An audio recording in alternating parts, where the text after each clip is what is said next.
Hello, I'm Douglas Herbert in Paris. Is Europe home alone in a hostile world as 2026 starts with a lot of bullying and bluster and, let's just say it, brute force?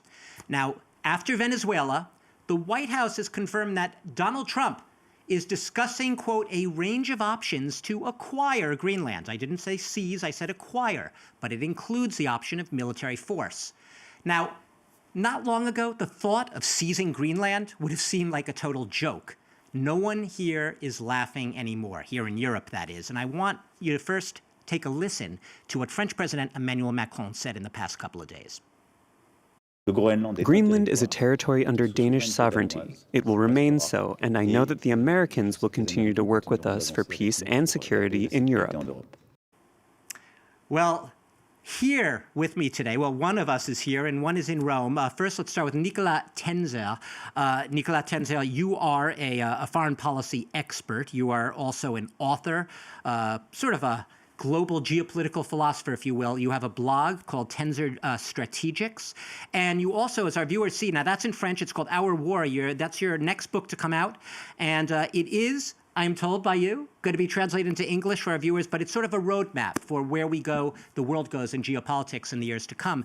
And joining me from Rome is Natalie Tocci. Thank you for being here virtually, Natalie Tocci. You are you're the director of the Istituto Affari Internazionali. I hope I said that right. Apologies to our Italian viewers if I massacred the language. Thank you for being here. You, in recent years, have really taken a close look and followed EU relations, European relations, how European states sort of like reach out to the world, but also interact among each other. Both of you, we have no shortage of topics, but I want to start with that Emmanuel Macron quote.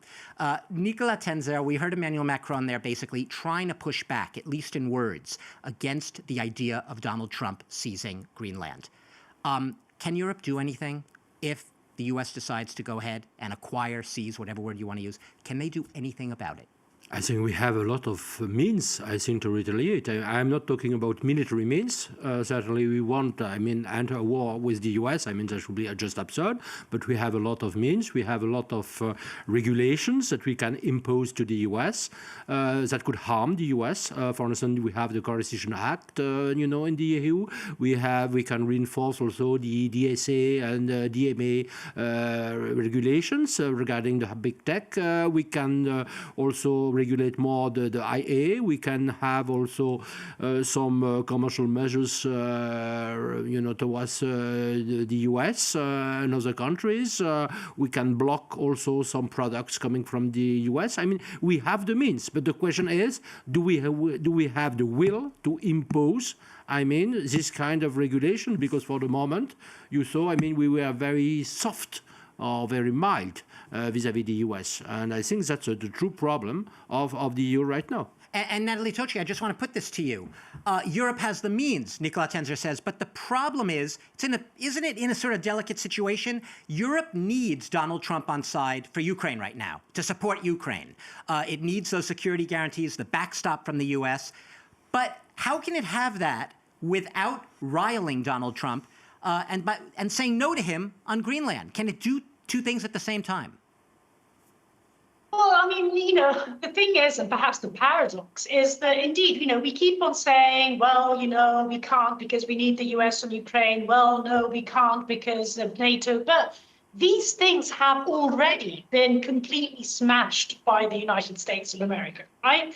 Do we actually really think that whatever Trump says on security guarantees on Ukraine, and even if he were to sign something regarding security guarantees in Ukraine, it would actually be worth anything?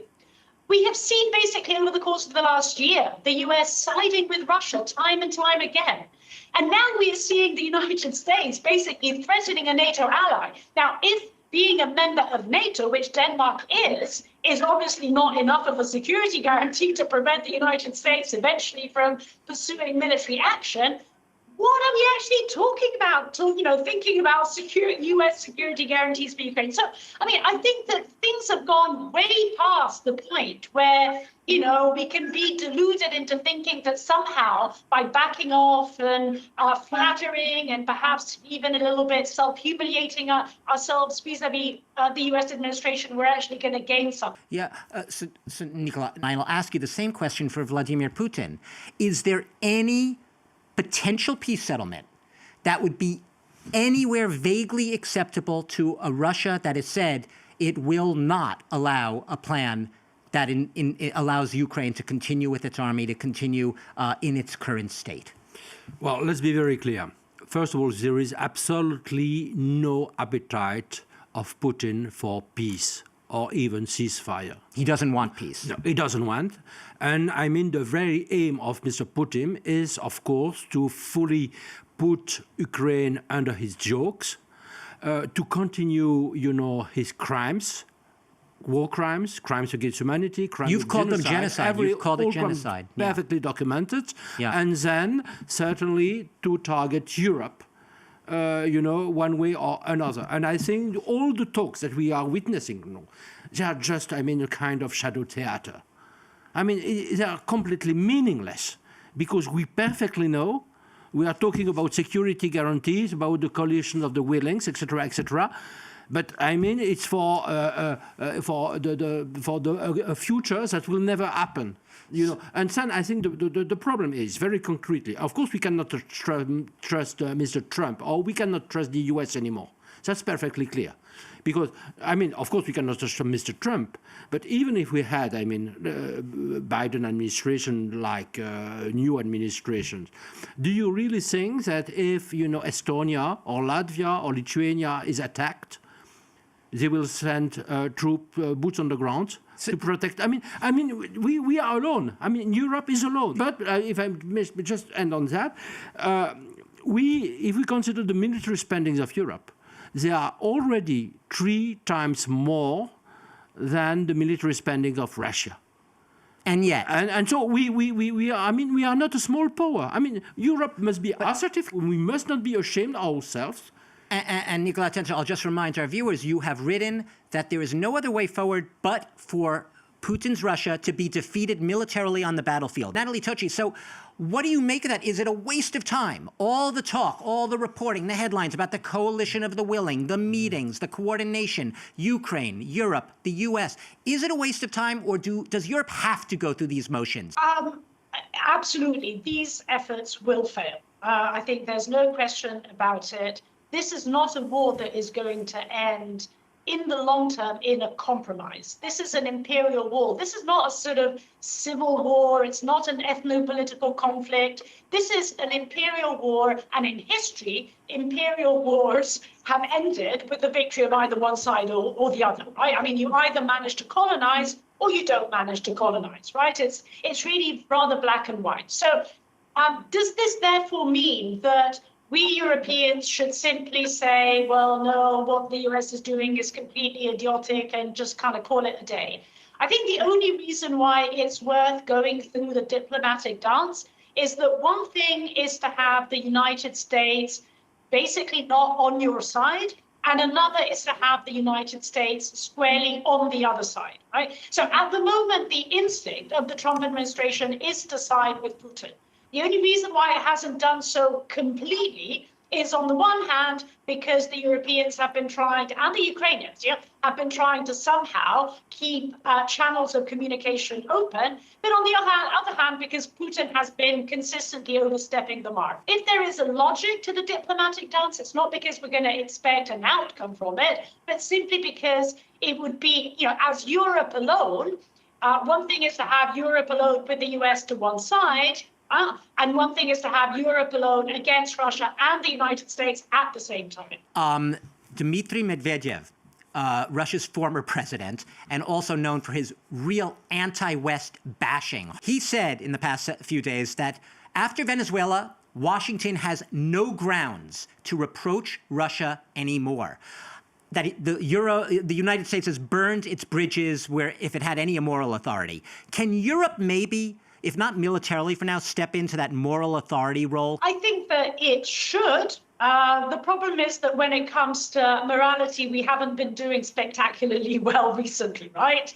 Our stance in the war in Gaza has not exactly been the most principled.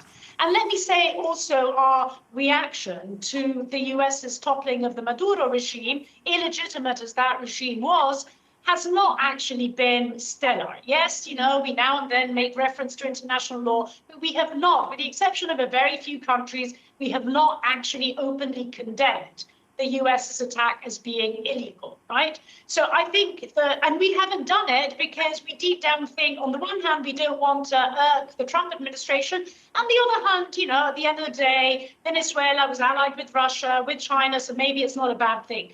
And I think that is honestly not a particularly long-sighted approach, because ultimately a world in which there is no law, there is not just double standards, there are no standards at all, is a world in which Europe loses the day. Nicola Tenzer, final word here. Basically, we have had, from Europe's perspective, Russia's been a predator on the world stage. China has been a predator, a long-term predator.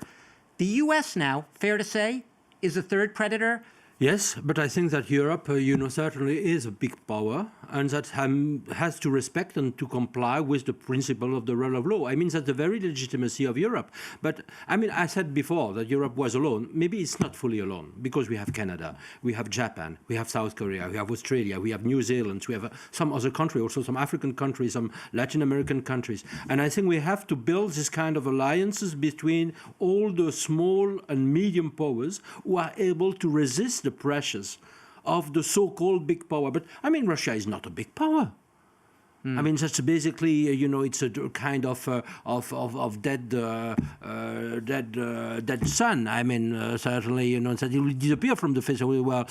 China, I think we can resist China. You have already African countries resisting China. Nicola Tenzer, we have run out of time. We're going to end it there. But ending on that positive note that Europe perhaps has the means to find a way to push back in a very difficult world. It's not entirely home alone, I think we've both agreed, but it has its work cut out as we're just barely a week into a 2026, which is off to a very rough start.